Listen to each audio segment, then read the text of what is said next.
गति से हमारा संस्कार भी विलुप्त होते जा रहा है। हमारा बेटा, हमारी बेटियां, हमारे अपने नात रिश्तेदार, आज से भी 15-20 साल पहले देखिए, हम देखते थे कि कोई भी सामने से बुजुर्ग हो अगर निकल जाता था तो ऐसा कोई नौजवान नहीं होता था कि अपने बुजुर्ग के सामने छूट न जाए। लेकिन हमारी बढ़ती लोकप्रियता और हमारा बढ़ता ज्ञान हम लोगों को संस्कार के मामले में इतना कमजोर कर दिया है कि हम अपने पिता के सामने झुकने में जो है पत्थर की मूर्ति के सामने जाकर के माथा रगड़ेंगे, पटकेंगे, फूल लेकर के, पान लेकर के जाकर के जहां पर कुछ भी नहीं मिलने वाला और जहां पर सदैव सदैव रात दिन से लेकर के हर सांस तक आपका माता पिता आपके लिए समर्पित होकर अपने पेट के भूख भी छोड़ करके आपके लिए संघर्ष करता है। उस माता पिता के लिए हमारे युवा पीढ़ियों के पास सम्मान नहीं है, जगह नहीं है। आखिर क्यों? हमारे युवा पीढ़ियों को सोचना पड़ेगा कि पहले पूजा के बाद उसके अपने माता पिता, उसके अपने घर के बड़े बूढ़े लोग हैं। अगर आज आपके चेहरे पे चमक है, आपके पास थोड़ा सा अध्ययन है, तो उसके पीछे आपके माता पिता का समर्पण है, त्याग है। मैं ये नहीं कहता कि पूजा मत करो, करो पूजा, जो भी आपके इष्टों की पूजा करो, लेकिन पूजा का मतलब 2-4-5 मिनट से सूर्य स्नान किया, आपने पूजा किया, अपने इष्ट को मनाया, गया।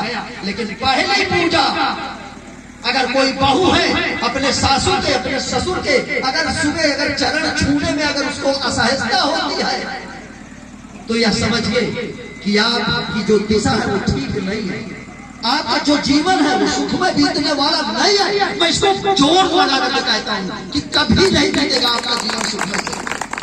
अब विश्वास मांगे, गांठ बांध लीजिए। जो हमारी बेटी, जो हमारी बहनें अगर इस तरह करती रहेगी तो आपसे भूल भी अगर नहीं हो जाएगी तो वही सासू माँ बन करके आपको जो है पुचकारते हुए कहेगी बेटी ऐसे नहीं, इसको ऐसे कर लो, और वही ससुर पिता बनकर कहेगा कि बेटी से अगर कहीं कोई गलती हो जाएगी तो उसको संभाल लीजिएगा, अपने बेटे को डांट देगा पर अपनी बहू को नहीं डांटेगा। आपका थोड़ा सा झुकना, उनका आदर सम्मान करना आपको कितना आगे ले जाएगा। और विश्वास मानिए, अगर आप अपने बुजुर्गों के सामने झुकने का कार्य करेंगे तो आगे आने वाली पीढ़ी आपका सम्मान करेगी, इसमें कहीं दो राय नहीं है। जो आपसे देखेंगे वही आपके साथ होगा। तो संस्कार को पहली प्राथमिकता देते हुए बात समाज की एकता पर है तो अपने नाक पाक, रिश्तेदारों, पड़ोसियों, अपने स्वजातियों को पूरी ताकत देते हुए समय को निकालना पड़ेगा। कहीं किसी के यहाँ रिश्तेदार के यहाँ कोई हो जाता है, किसी के पास समय नहीं है। इस समय की कमी के चलते सोचिए कि आपके रिश्ते कितने खोखले होते जा रहे हैं।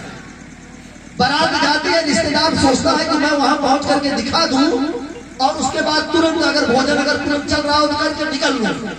पहले 3 दिन बारात जाती थी, एक दिन जाती थी तो वहां पाना होना सब ये सब कहते हैं ना, माठा वगैरह में पहले दिन कच्ची होती थी, आदमी दाल भात माठा खाता था। दूसरे दिन फिर सुबह के साथ होता था, दिन में वो सब तैयारियां होती थी, बहुत सारे औपचारिकताएं होती थी, गीत संगीत होते थे, मंगल गीत होते थे, लोग नाचते गाते थे। हम ये कहते हैं कि समय बढ़ रहा, वो चीजें नहीं हो सकती, लेकिन जितना आगे हम लोग बढ़ रहे हैं इतना भी नहीं होना चाहिए कि आपका रिश्तेदार के पास आपको बात करने के बाद 10 मिनट 20 मिनट समय भी ना हो। मोबाइल, मैं मानता हूं कि दुनिया का ये सबसे बड़ी ताकत है। इस एक खोखे ने दुनिया के सारी कोई भी प्रश्न अगर है गूगल पे सर्च करो, तत्काल उसको उत्तर मिल जाएगा। तो थोड़ा सा ज्ञान अर्जन के लिए इसको करो, केवल मनोरंजन के लिए न करो। मनोरंजन जरूरी है, मनोरंजन जरूरी है, लेकिन मनोरंजन केवल उतना जितने में आपका ज्ञानार्जन कमजोर न हो। सम्मानित साथियों, के समय बहुत है। हमारे यहाँ तो मैं देखता हूँ कि यहाँ इतना देर से कार्यक्रम शुरू हुआ, हमारे यहाँ 4 बजे भोजन पे ना उठा दिया जाए कोई लोग खाना नहीं खाते। इस तरह की व्यवस्था है, 4 बजे भोजन पर लोग उठ जाएंगे, इस तरह से कार्यक्रम होता है। लेकिन बहुत अच्छा है जो भी हमारे सम्मानित साथी आए हैं और जो सम्मान के दृष्टि में जाने अनजाने चूक गए हैं, मैं उन सबके चरणों में शीश झुकाकर आप सबका सम्मान करता हूँ, आप सबका अभिनंदन करता हूँ, क्योंकि ये कार्यक्रम आज का आप सबके आतिथ्य पाने का ही अवसर इस परिवार को है, आपका आशीर्वाद पाने का ही अवसर इस परिवार को है। हम कहना यह चाहते हैं कि जब हम लोग अपने बच्चों को समाज के प्रति प्रेरित नहीं करेंगे तो हमारे युवा लोग केवल पैसे को ही महत्व देंगे। अभी मैं हकीकत क्या है इस बात को नहीं जानता, लेकिन अभी कल परसों की बात है, सहारा सुप्रीमो सुब्रत राय सहारा की मृत्यु हो